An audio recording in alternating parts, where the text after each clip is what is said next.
decisión de Cabildo Abierto de mantenerse dentro de la coalición de gobierno generó las primeras reacciones a nivel parlamentario. En diálogo con MBD Noticias, el senador Guido Manini Ríos dijo que su partido se sintió muy dolido por el trato muy injusto que recibió la ex ministra Irene Moreira. Hace minutos, hace instantes, Manini Ríos anunció en Twitter que el senador Raúl Lozano será el ministro de Vivienda. Desde filas del oficialismo, en tanto, destacaron la permanencia de Cabildo dentro de la coalición y que de todo este proceso salió fortalecida la autoridad presidencial. Acá se sabe quién manda, dijo el senador Sergio Botana, en una crítica velada a los dirigentes cabildantes. En filas de la oposición, el senador Mario Vergara dijo que le parecía lógica la decisión del presidente de destituir a la ministra Moreira, pero que le llamó la atención la agresividad con la que respondió Cabildo Abierto.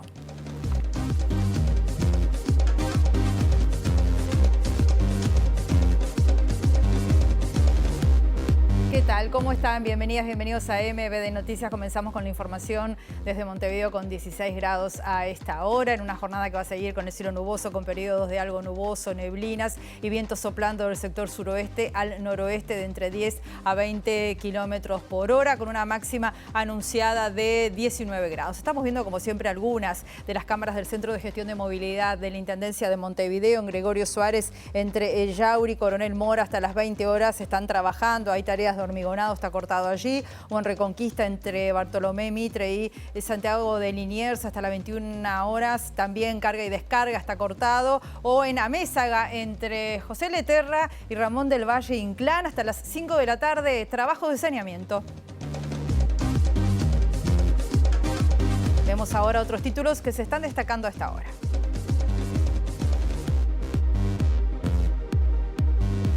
El director de ANCAP por Cabildo Abierto, José Luis Alonso, aseguró que no renunciará a su cargo, salvo que se lo pidan las autoridades del Poder Ejecutivo. Además, amenazó con acciones judiciales contra las autoridades de su sector político. La URSEC subastó 2 bloques del espectro radioeléctrico de la banda destinada para la implementación del 5G. Claro y Movistar, únicas habilitadas para participar, pagarán $28 millones por cada bloque. El docente grado 5 de Facultad de Ciencias, Daniel Panario, aseguró que lo que está sucediendo con la calidad del agua es responsabilidad de una imprevisión insólita por parte de la actual administración de OCE. El ejército de Israel declaró situación de emergencia 40 kilómetros alrededor de Gaza ante la posibilidad de una escalada de violencia en la zona como respuesta a los bombardeos que mataron a 13 personas.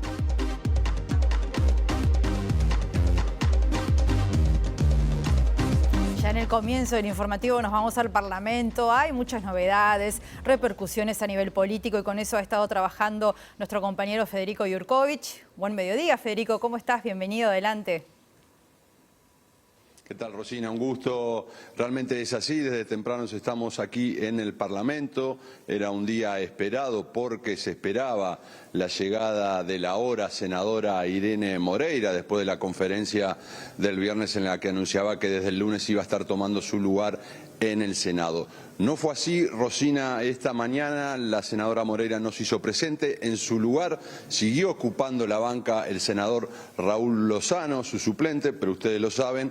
Hace minutos nada más podemos confirmar que el senador Guido Manini Ríos anunció que Lozano será entonces el sustituto de Moreira en el Ministerio de Vivienda y Ordenamiento Territorial. En esta jornada estaba la expectativa centrada después del anuncio de ayer de la mesa política que repasábamos en la portada, y en la mañana, entre las palabras que buscábamos, si estaba Moreira obviamente era una de las principales, pero al no estar ella pudimos mantener un breve diálogo con el senador Guido Manini Ríos, que nos daba la perspectiva de su sector de cómo se manejó toda la situación en torno a la senadora y su esposa Irene Moreira, y también nos anunciaba esto, que en algunas horas se iba a confirmar que Cabildo Abierto, al quedarse en la coalición de gobierno, mantenía también la titularidad de la cartera. Rosina, si te parece, entonces empezamos con esta entrevista que le hicimos al senador Guido Manini Ríos.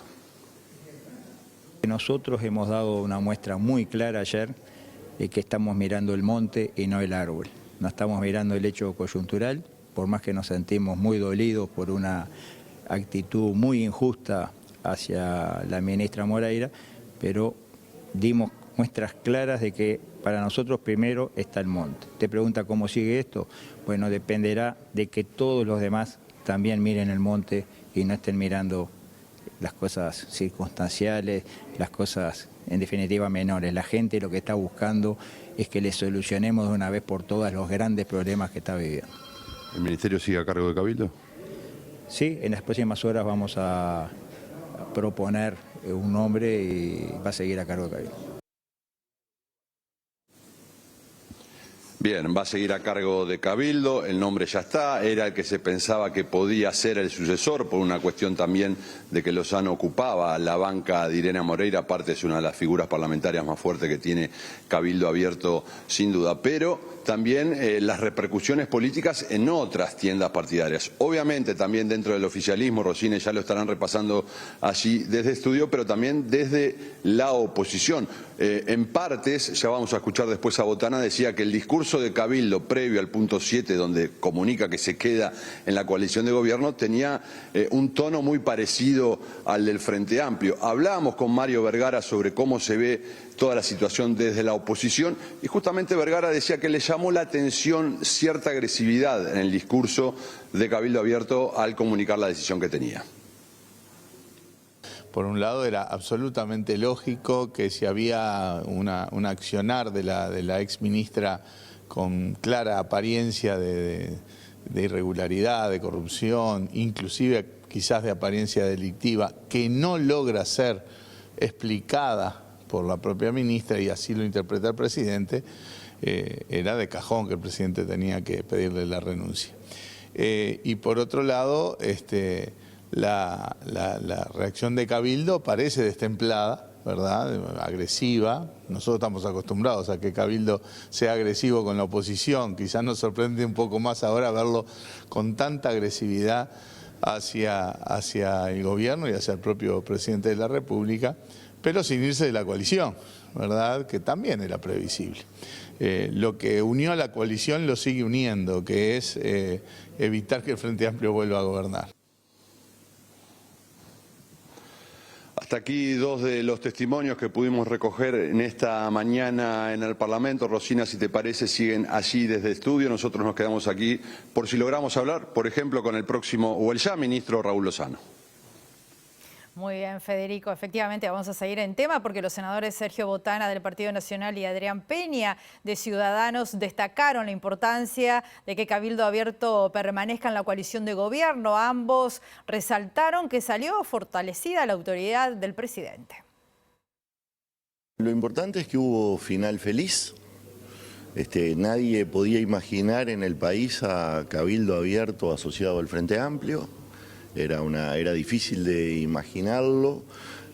Tal vez alguno lo llegó a imaginar durante algunas de esas partes de un discurso que es cierto, el discurso no fue feliz, porque uno no puede estar en un lugar y sembrar desconfianza. Sí esperamos para los próximos días es recomponer esta actitud constructiva con la cual hemos conseguido todos estos cambios hasta el presente. Lo importante es el último punto de lo que anunció ayer el general Manini, que es la permanencia de Cabildo Abierto en la coalición. Nosotros nos habíamos manifestado claramente a favor de que continuara. La decisión de ayer era binaria, digamos, se quedan o se van. Para nosotros, para concretar los proyectos que la coalición se impuso, era fundamental que la coalición siguiera unida. Luego, claramente Cabildo hace consideraciones que tiene derecho a hacer, que muchas de ellas no compartimos, otras quizá más o menos, pero eso ya no forma parte de la sustancia en realidad de lo que ayer sucedió. Por otro lado, me parece que hay un hecho importante y es que sale fortalecida la autoridad presidencial. Y ante la salida de Irene Moreira, el subsecretario de Vivienda Tabaré Hackenbruch destacó la importancia que hay continuidad de las políticas de Estado a nivel habitacional. Sin embargo, el jerarca prefirió llamarse silencio sobre la legalidad de la adjudicación directa de una vivienda realizada por la ex secretaria de Estado. El Ministerio ha pasado por algunos problemas y indudablemente hoy no tenemos a Irene como ministra y bueno, la intención es seguir trabajando en la misma línea de lo que ha venido trabajando la ministra en todo este periodo, impulsando justamente a través de un plan nacional, el plan de integración social urbana, lo que es la Dirección Nacional de Integración Social Urbana. En este momento estamos trabajando en más de 90 asentamientos y bueno, es eso, uno lo que siente en estos momentos es la importancia de una continuidad de políticas de Estado por más allá de las personas y sobre todo la necesidad de interacción entre los diferentes organismos del Estado positivamente. Hackenbruch prefirió no pronunciarse sobre posibles reemplazos al titular del ministerio ni sobre la falta de respaldo normativo de la adjudicación directa otorgada por Moreira. Vuelvo a decir lo mismo, creo que en esta instancia lo mejor que puedo hacer es guardar silencio. Mi colega no, porque no soy médico, mi tocayo, Tabaré Vázquez, decía que él guardaba un profundo y prolongado silencio y en ese sentido es en el que estoy hoy, en un profundo y prolongado silencio hasta que estén las nuevas autoridades. La intendenta de Montevideo, Carolina Cose, participó junto a autoridades departamentales y nacionales de la entrega de 15 viviendas en el barrio La Paloma, completando así un proceso de 50 unidades entregadas desde el año 2012 por realojos en el marco del Plan de Mejoramiento de Barrios. Y en este contexto, la jefa comunal destacó la importancia de este tipo de obras para la gente y la ciudad y se mostró confiada en que el cambio de titularidad en el Ministerio de Vivienda no va a afectar los proyectos que se tienen en común. Verdaderamente es una gran alegría y una enorme responsabilidad y sobre todo un compromiso, ¿verdad?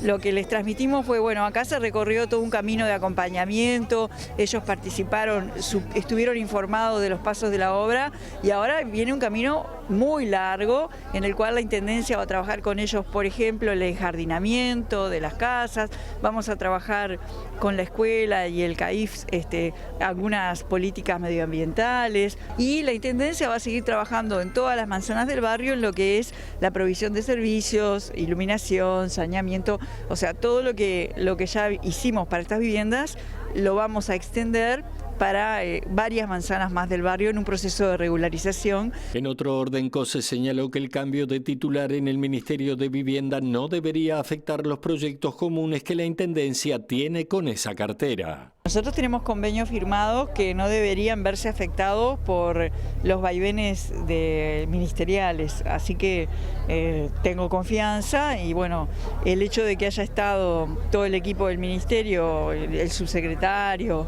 la directora de DINISU y demás, me dan confianza de que espero que no se detengan los convenios.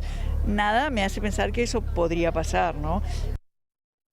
El politólogo Oscar Botinelli aseguró que la declaración de la Mesa Política de Cabildo Abierto tiene muchos mensajes entre líneas y duras críticas a la gestión del gobierno. Además, destacó que Cabildo Abierto marcó que se va a mantener aliado a la coalición, pero reclamó republicanismo al presidente de la República. Con mucho mensaje entre líneas, en primer lugar cuando empieza diciendo no que se reúnen para tratar la coalición, sino se reúnen preocupados por los problemas de la gente, endeudamiento, trabajo, ingresos, y no me acuerdo, seguridad, etc. Lo otro que es muy importante en el momento, el punto es interesante cuando dice todo fue aprobado por unanimidad, menos el punto 7, que es el quedarse en la coalición. Como que un énfasis de marcar, cuidado, que acá hay posiciones distintas y que lo sepan los demás. Interesante cuando dice que se quedan y hace un llamado al presidente. Primero, se quedan en una coalición. Hasta ahora se ha hablado de coalición republicana. Dice coalición de gobierno. Y le pide al presidente que actúe con el concepto de una coalición verdaderamente republicana. Está señalando ahí que no consideran que el presidente actúe con criterios republicanos. Es realmente muy fuerte esta declaración, extremadamente fuerte. El director de ANCAP por Cabildo Abierto, hablamos de José Luis Alonso, emitió un comunicado donde afirma que no va a renunciar a su cargo tras el pedido de su sector político. Además pidió que las autoridades partidarias se retracten o si no, dijo, va a iniciar acciones judiciales luego de que dirigentes cabildantes le pidieran la renuncia por manifestarse públicamente sobre la decisión del presidente de pedirle la renuncia a la ex ministra de Vivienda. En su carta pública, Alonso expresó sus molestias por las declaraciones de dirigentes cabildantes contra su persona, honor, credibilidad y apego a la Constitución. No concedo, no me callo ni me voy, al menos hasta que yo así lo decida o hasta que las autoridades de ANCAP, el señor ministro de Industria o la superior autoridad del Poder Ejecutivo, ante quienes sí me someto, lo dispongan. De momento permanezco por propia voluntad en el cargo como director de ANCAP, habiendo de donar a partir del 1 de este mes todos mis saberes por dicho cargo, más los importes que aportaba al partido Cabildo Abierto a la Fundación Pérez Escremini. En otro tramo del comunicado, Alonso señala que no ha faltado a la Constitución en forma alguna. Lo que hice fue no ceder a presiones indebidas para acallar y doblegar mi derecho a libre expresión. He enviado a autoridades del partido Cabildo Abierto el pedido de retractación pública de los dichos falsos sobre mi persona, reservándome el derecho de iniciar las acciones judiciales que correspondan. No puede quedar impune pretender afectar el honor y buen nombre de un ciudadano correcto, decididamente republicano y comprometido con la institucionalidad, finaliza el comunicado. Otros temas, esta mañana se realizó en la URSEC la subasta de 2 bloques del espectro radioeléctrico de la banda 3,5 GHz. De la puja participaron solo Claro y Movistar. El director de la URSEC por el Frente Amplio, Pablo Siris, dijo a MBD Noticias que con este proceso se abre ahora el interrogante de si Uruguay avanza o no hacia la implementación de la tecnología 5G o si lo de hoy fue una operación inmobiliaria, dijo, para que las empresas no pierdan valor. Esa es una de las cuestiones que está en discusión. Estos bloques de espectro radioeléctrico, si bien permiten brindar el servicio 5G, la tecnología 5G, como se le llama el 5G puro, al mismo tiempo requiere una cantidad de inversiones importantes. Y las empresas han planteado que para poder brindar ese servicio requerirían o bien otras frecuencias en bandas altas y bandas bajas, o bien que Antel les brinde sus infraestructuras para poder dar ese servicio. De manera tal que está en discusión si en realidad lo que vamos a tener es el desarrollo de la tecnología 5G o en realidad lo que se está haciendo es una suerte de operación inmobiliaria que garantice mantener el espectro y que las empresas no pierdan valor. ¿Qué precios se manejan para esta subasta? 28 millones de dólares fue el precio base que se estableció para esta subasta, para estos bloques de espectro, precio que también cuestionamos. ¿Es mucho o poco? Nosotros entendemos que es muy poco. Ajá. Las últimas 2 subastas que se realizaron en nuestro continente, en Chile y en República Dominicana, pusieron como base para bloques más o menos similares de espectro, en condiciones similares de tiempo, 50 millones de dólares.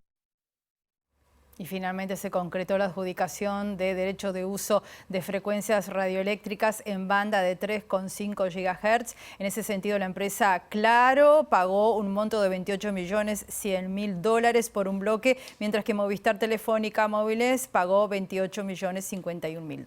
Vamos a otros temas. El docente grado 5 de Facultad de Ciencias, Daniel Panario, dijo hoy en MBD Noticias que lo que está pasando con la calidad del agua es una imprevisión insólita por parte de la actual gestión. Según Panario, varios especialistas en calidad de agua se vienen reuniendo desde hace meses para analizar el tema y se advirtió a las autoridades sobre la situación, pero esto no fue tenido en cuenta. Es una imprevisión insólita, ¿no? Es una imprevisión insólita, porque tiempo tuvieron, por supuesto, esto se veía venir, pero ¿no? Si llovía, pasaba todo desapercibido, ¿no? Y me parece que jugaron a eso. Es terrible porque nosotros inclusive, digamos, nos reunimos, un grupo de técnicos, digamos, prácticamente todos los especialistas en el tema de calidad y gestión del agua y vimos una serie de elementos que había que tener en cuenta, de medidas que había que tomar y no nos hicieron caso, ninguno. Es bestial el nivel, ¿no?, de imprevisión que ha mostrado esta administración. Es una cosa, pero es impresionante, ¿no? Yo casi no lo puedo ni creer.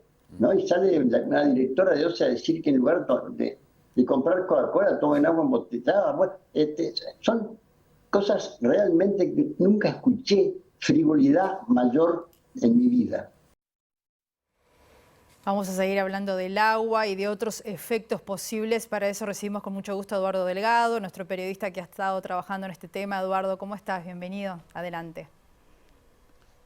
Así es, Rosina, en busca de otra mirada referida justamente al aumento de la salinidad en el agua potable tanto en Montevideo como en el área metropolitana. Y es la que brinda el Observatorio del Derecho de Alimentación de la Universidad de la República, que alertó sobre el riesgo de este aumento en el cloro y en el sodio en el agua potable de Montevideo para los bebés que toman leche de fórmula. Y para hablar de este tema estoy con Alejandra Girona, coordinadora justamente del Observatorio aquí en la Facultad de Nutrición, en la Escuela de Nutrición. Alejandra, te pido que nos informes justamente, concretamente, cómo afecta a los bebés lactantes esta situación del cambio del agua potable.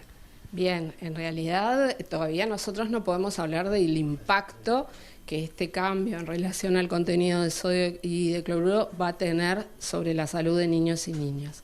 Lo que sí nosotros estamos advirtiendo es que cuando uno empieza a hacer cálculos, cuando uno empieza a sumar, por ejemplo, en niños menores de 6 meses que solo son alimentados con fórmulas infantiles o preparados para lactantes industrializados, lo que uno observa es que si suma el sodio que ya tiene el propio producto y a lo cual le agrega ahora el sodio que contiene el agua potable, cuestión que mucho tiempo atrás no era necesario calcularlo, era simplemente el sodio que teníamos desde el aporte de los preparados, lo que vemos es que sí hay se sobrepasa las ingestas adecuadas que los organismos internacionales prevén. De hecho, si estamos hablando de un niño de 0 a 6 meses que necesita 120 miligramos de sodio al día, ¿no? Que es, más que necesita, que es la ingesta adecuada, en realidad estamos viendo que casi triplicamos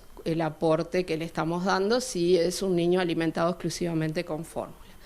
Cuando ese niño, hicimos los cálculos para niños más grandes, que siguen siendo pequeños, pero que están incorporados a la mesa familiar, y lo que vemos también es que en base a estas familias, en estos niños deberían darle el agua, por ejemplo, de OCE, más la alimentación, ya cubre estas ingestas adecuadas. Por lo tanto, no hay ni siquiera chance de agregar sal a las comidas, que bueno, que sería un buen hábito, pero tampoco de ser realistas en cuanto a los hábitos de los uruguayos y en donde seguramente algún otro consumo de alimento preparado fuera del hogar se va a consumir. En ese caso, si compráramos alimentos fuera, entonces estarían superando muchísimo estas ingestas adecuadas. Entonces, simplemente no estamos alarmando, pero sí advirtiendo de situaciones que van mucho más allá del grupo de hipertensos, que es una realidad a tener cuidado, sino que también en niños, niñas pequeños, es importante entonces ver qué va a pasar en relación al tipo de alimentación. En especial, el problema no es con quienes tienen lactancia materna exclusiva, sino bueno, en aquellos que hacen uso en forma exclusiva de preparados para lactantes. Y justamente las advertencias de las autoridades de la salud pública fueron referidas, las recomendaciones también, a las personas con hipertensión. ¿Recomendarían tomar las mismas medidas para los bebés lactantes? Bueno, acá obviamente que en el caso de que se pueda preparar las fórmulas con agua embotellada, siempre va a ser mucho mejor porque disminuís la cantidad de sodio que le estás dando a ese lactante.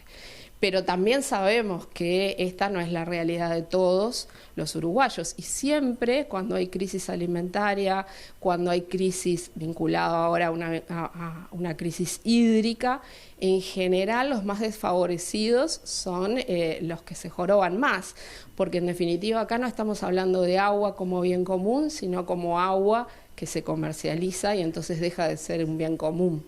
Entonces, en eso creo que las autoridades van a tener que reparar en aquellas familias, ¿sí?, en donde la situación impide que compren agua embotellada. Por último, Alejandra, ¿tienen previsto desde el observatorio de la Escuela de Nutrición algún comunicado o algún contacto con las autoridades para hacer este planteo? Hasta el momento las autoridades ministeriales no nos han convocado, pero sí nosotros hoy en la tarde vamos a estar el observatorio y las demás cátedras de nutrición sacando un comunicado en relación a la situación, porque nos preocupa lo puntual, pero también todo lo demás que tiene que ver con los sistemas alimentarios en nuestro país, cuáles son realmente las hojas o los mapas de ruta que tenemos en relación a cómo mejorar estas cuestiones de estas sindemias, en donde el cambio climático queda y en donde tenemos que buscar soluciones mucho más profundas a la alimentación de todos. Muchas gracias. No, gracias a vos. Rosina, desde aquí la mirada del Observatorio de Derecho a la Alimentación de la Universidad de la República, referido, como decíamos, a este cambio en la salinidad del agua potable en Montevideo y en el área metropolitana. Bien, vamos a esperar ese comunicado. Entonces, muy importante lo que dice la gente de la academia. Hacemos una pausa, volvemos enseguida.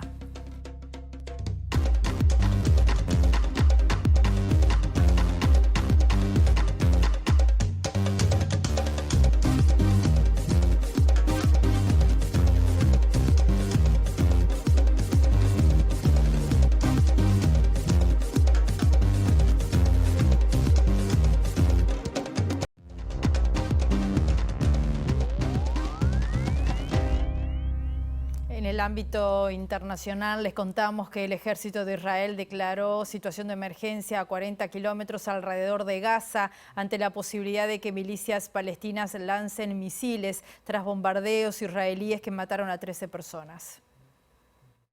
Aviones israelíes realizaron ataques contra objetivos de la yihad islámica en la franja de Gaza, en los que murieron 3 altos comandantes de dicho grupo, el segundo grupo armado más poderoso en el enclave. Según los servicios médicos, al menos 10 personas más fallecieron, de las cuales 5 eran civiles. El ejército israelí declaró este martes la situación de emergencia a 40 kilómetros alrededor de Gaza, ante la posibilidad de que las milicias palestinas lancen cohetes como respuesta a los intensos bombardeos, por lo que se ha instruido a los civiles israelíes en el área que permanezcan en las cercanías de sus refugios, al tiempo que se han suspendido las clases en las escuelas de toda esa área del sur del país. Ante la posibilidad de una nueva escalada, el ministro de Defensa, Yoav Gallant, dio luz verde al reclutamiento de reservistas para los puestos requeridos en las diversas formaciones de acuerdo con las necesidades del ejército, informó su oficina. Israel se está preparando para cualquier escenario, indicó un portavoz militar, lo que puede significar varios días de escalada bélica con las milicias palestinas de Gaza, como la ocurrida con la yihad islámica en agosto del año pasado o con Hamas en mayo de 2021, que causó más de 200 muertos palestinos y una veintena del lado israelí.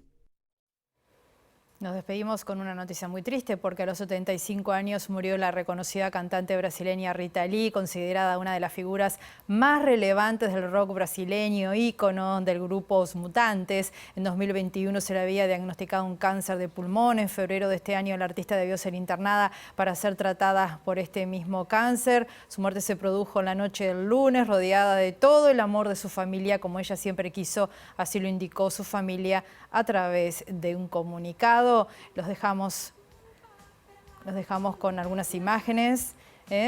Quizás alguna de sus canciones más conocidas por ustedes fue Baila Conmigo, Danza Perfume, pero bueno, vamos a dejarlos ahora con algunas de las letras o canciones para recordar su voz. Que pasen muy bien.